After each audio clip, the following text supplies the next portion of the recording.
ಅಲ್ಲ, ಕರ್ನಾಟಕ ಸರ್ಕಾರ ಯಾವುದೇ ರೀತಿಯಾದಂಥ ಕ್ರಮವನ್ನು ಕೈಗೊಳ್ಳುವಂಥ ಸ್ಥಿತಿಯೊಳಗೆ ಇಲ್ಲ. ಯಾಕಂದರೆ ಅವರು ಮೊದಲು ಮಂತ್ರಿಮಂಡಲ ರಚನೆಯಲ್ಲೇ ತಿಂಗಳುಗಟ್ಟಲೆ ತೆಗೆದುಕೊಂಡ್ರು. ಈಗ ಮಂತ್ರಿಮಂಡಲ ರಚನೆ ಆದ ನಂತರ ಇನ್ನೂ ಗೊಂದಲ ಬಗೆಹರಿದಿಲ್ಲ. ಅನೇಕ MLAಗಳು ಸಿಟ್ಟಾಗಿದ್ದಾರೆ.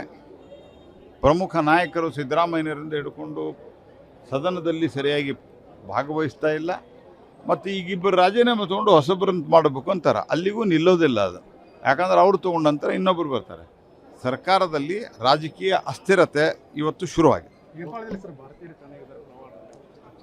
ಭಾರಿ ದೊಡ್ಡ ಒಂದು ದುರಂತ ಅದು. ಒಂದು ರೀತಿಯಲ್ಲಿ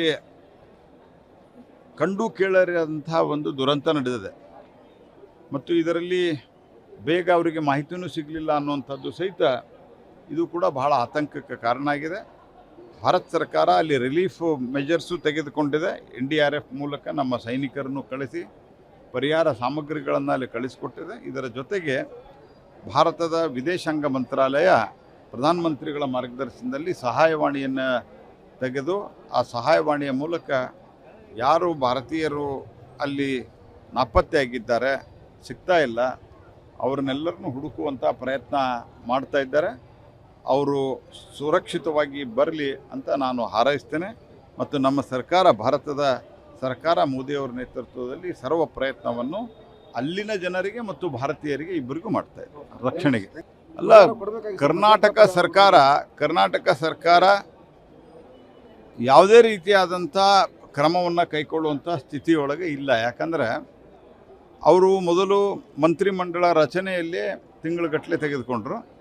ಈಗ ಮಂತ್ರಿಮಂಡಲ ರಚನೆ ಆದ ನಂತರ ಇನ್ನೂ ಗೊಂದಲ ಬಗೆಹರಿದಿಲ್ಲ. ಅನೇಕ MLAಗಳು ಸಿಟ್ಟಾಗಿದ್ದಾರೆ. ಪ್ರಮುಖ ನಾಯಕರು ಸಿದ್ದರಾಮಯ್ಯನವರಿಂದ ಹಿಡ್ಕೊಂಡು ಸದನದಲ್ಲಿ ಸರಿಯಾಗಿ ಭಾಗವಹಿಸ್ತಾ ಇಲ್ಲ. ಮತ್ತು ಈಗಿಬ್ಬರು ರಾಜೀನಾಮೆ ತೊಗೊಂಡು ಹೊಸಬ್ರನ್ನ ಮಾಡಬೇಕು ಅಂತಾರೆ. ಅಲ್ಲಿಗೂ ನಿಲ್ಲೋದಿಲ್ಲ ಅದು. ಯಾಕಂದ್ರೆ ಅವ್ರು ತೊಗೊಂಡ ನಂತರ ಇನ್ನೊಬ್ಬರು ಬರ್ತಾರೆ. ಸರ್ಕಾರದಲ್ಲಿ ರಾಜಕೀಯ ಅಸ್ಥಿರತೆ ಇವತ್ತು ಶುರುವಾಗಿದೆ. ಭಾರಿ ದೊಡ್ಡ ಒಂದು ದುರಂತ ಅದು. ಒಂದು ರೀತಿಯಲ್ಲಿ ಕಂಡು ಕೇಳರಿಯಾದಂಥ ಒಂದು ದುರಂತ ನಡೆದಿದೆ.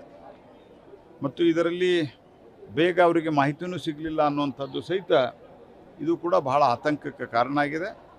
ಭಾರತ ಸರ್ಕಾರ ಅಲ್ಲಿ ರಿಲೀಫ್ ಮೆಜರ್ಸು ತೆಗೆದುಕೊಂಡಿದೆ. NDRF ಮೂಲಕ ನಮ್ಮ ಸೈನಿಕರನ್ನು ಕಳಿಸಿ ಪರಿಹಾರ ಸಾಮಗ್ರಿಗಳನ್ನು ಅಲ್ಲಿ ಕಳಿಸಿಕೊಟ್ಟಿದೆ. ಇದರ ಜೊತೆಗೆ ಭಾರತದ ವಿದೇಶಾಂಗ ಮಂತ್ರಾಲಯ ಪ್ರಧಾನಮಂತ್ರಿಗಳ ಮಾರ್ಗದರ್ಶನದಲ್ಲಿ ಸಹಾಯವಾಣಿಯನ್ನು ತೆಗೆದು ಆ ಸಹಾಯವಾಣಿಯ ಮೂಲಕ ಯಾರು ಭಾರತೀಯರು ಅಲ್ಲಿ ನಾಪತ್ತೆಯಾಗಿದ್ದಾರೆ, ಸಿಗ್ತಾ ಇಲ್ಲ, ಅವ್ರನ್ನೆಲ್ಲರನ್ನೂ ಹುಡುಕುವಂಥ ಪ್ರಯತ್ನ ಮಾಡ್ತಾ ಇದ್ದಾರೆ. ಅವರು ಸುರಕ್ಷಿತವಾಗಿ ಬರಲಿ ಅಂತ ನಾನು ಹಾರೈಸ್ತೇನೆ.